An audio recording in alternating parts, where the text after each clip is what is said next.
10वीं जमात के सालाना इम्तिहान की फीस अदा करने की तारीखों का ऐलान कर दिया गया है। स्कूल एजुकेशन के डायरेक्टर के मुताबिक इम्तिहानी फीस 30 अक्टूबर से 13 नवंबर के दरमियान जमा कराई जा सकती है।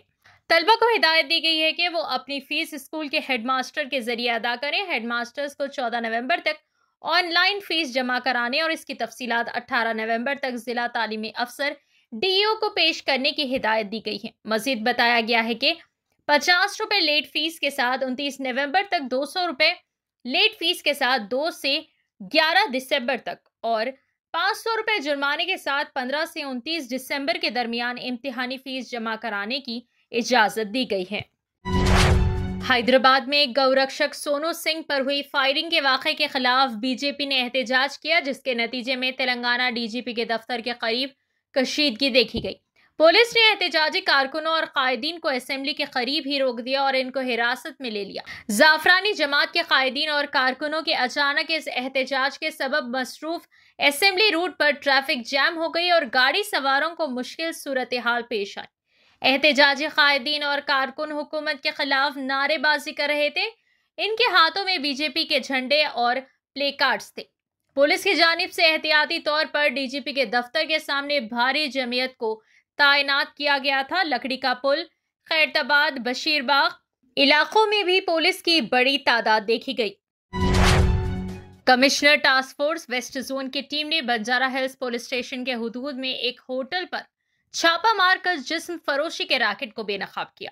पुलिस ने कार्रवाई के दौरान एक मुलजिम, 7 गाहकों और एक होटल रिसेप्शनिस्ट को हिरासत में लिया, जबकि 3 खवातीन को बाजियाब कराया गया, जिनमें एक का ताल्लुक उज्बेकिस्तान से बताया गया है। ये कार्रवाई इन hotel road number 12 Banjara Hills में की गई, जहां पुलिस ने कमरा नंबर 111 और 112 में गैर कानूनी जिस्म फरोशी की सरगर्मियों का इंकशाफ किया। पुलिस ने मुलजिम मोहम्मद शरीफ, उम्र 36 साल, पेशा कारोबार स्टाइल मेकर सैलून, साकिन हैदराबाद को गिरफ्तार कर लिया, जो ऑर्गेनाइजर बताया गया है।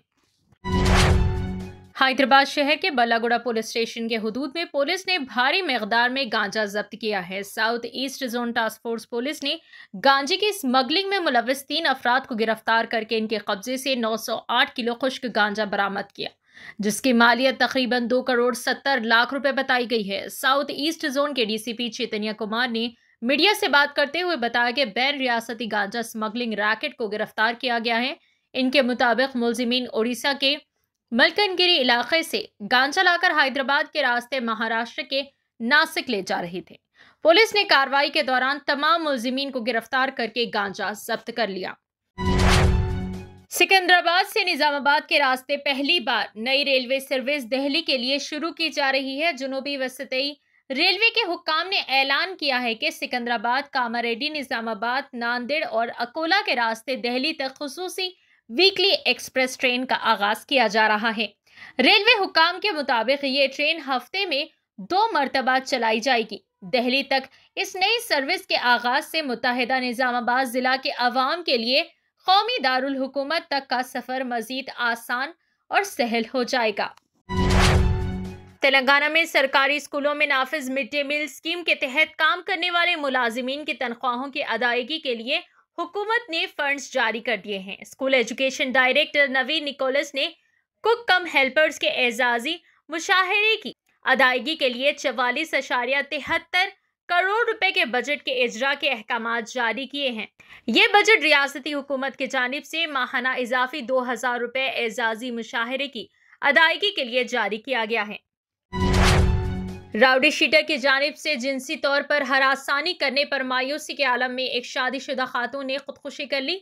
ये वाकया तेलंगाना के जिला खम्मम में पेश आया। बताया जाता है कि मुलजिम, जिसकी शिनाख्त डी विनय के तौर पर की गई है, जिला के जगिया तांडा के रहने वाली 28 साल सुशीला के मकान के सामने मुकीम था। वो कुछ अरसे से खातून को हरासा किया करता था। यह खातून दूसरे खातून के साथ कपास तोड़ने के लिए गई थी। इसको विनय ने देख लिया और एक मरतबा फिर हरासा किया। इसकी मज़ाहिमत सुशीला ने की, ताहम मुलजिम ने इस पर हमला कर दिया और फरार हो गया।